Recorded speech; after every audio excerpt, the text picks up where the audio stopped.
मोमिन की हालत क्या होती है, किस कदर इत्मीनान का मामला होता है, एक हदीस से उसका अंदाजा लगा सकते हैं। हदीस वान जाबिर अन नबी सल्लल्लाहु अलैहि वसल्लम क़ाल इदा दखल मय्यितु अल क़ब्र मुस्तिलतिश शम्सु लहू इंदा गुरूबिहा फयजलिसु यमसहु ऐनैहि व यक़ूल दऊनी उसल्ली। रवाहु इब्न माजा फी अब्वाबिज़ ज़ुहद।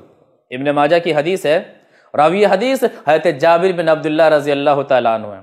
वो फरमाते हैं कि अल्लाह के रसूल सल्लल्लाहु अलैहि वसल्लम ने फरमाया इदा दखल मय्यितु अल क़ब्र, मैयत जब कब्र में दफना दिया जाता है, मुस्तिलतिश शम्सु लहू इंदा गुरूबिहा, जब उनकी आंखें कब्र में खुलती हैं, जब सवालात और जवाबात के लिए मुनकर नकीर आते हैं, तो उसे ऐसा लगता है कि यह असर का आखिरी वक्त है, ये असर का बिल्कुल आखिरी वक्त है, और अगर हम सवालात के जवाबात देने में मसरूफ रहेंगे ये वक्त भी खत्म हो जाएगा, असर की नमाज कज़ा हो जाएगी।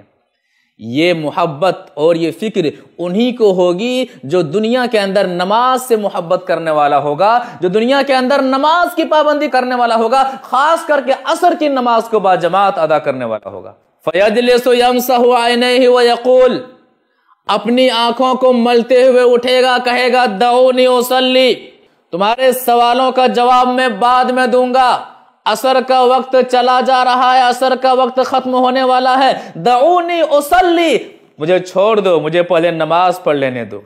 मोहतरम नाज़रीन, नमाज किस कदर कब्र में साथी है। जहां कोई साथी नहीं वहां नमाज साथी, और नमाज की मोहब्बत आदमी को कब्र में इत्मीनान दिलाती है, सुकून दिलाती है। यहां तक कि आराम से वो शख्स कहेगा पहले मुझे नमाज पढ़ लेने दो, उसके बाद तुम्हारे सवालों का जवाब दूंगा। घबराहट नहीं होगी, बेचैनी नहीं होगी, बेकरारी नहीं होगी। मोहतरम नाज़रीन, हालत ईमान में जिंदगी गुजारें, ऐसे अमाल करें जिससे ईमान में अल्लाह तबारक व तआला इजाफा फरमाए, और ऐसे अमाल करने से बचें जिससे ईमान नुकसान हो। आदमी निफाक का शिकार हो जाता है, आदमी शिर्क का शिकार हो जाता है, कुफ्र का शिकार हो जाता है। दुआ के अल्लाह तबारक व तआला हमें ईमान की हालत में जिंदगी गुजारने की तौफीक अता फरमा, और ईमान की हालत में मरने के और इस दुनिया को छोड़ने की तौफीक अता फरमा। आमीन या रब्बल आलमीन। वस्सलामु अलैकुम वरहमतुल्लाहि वबरकातुहू।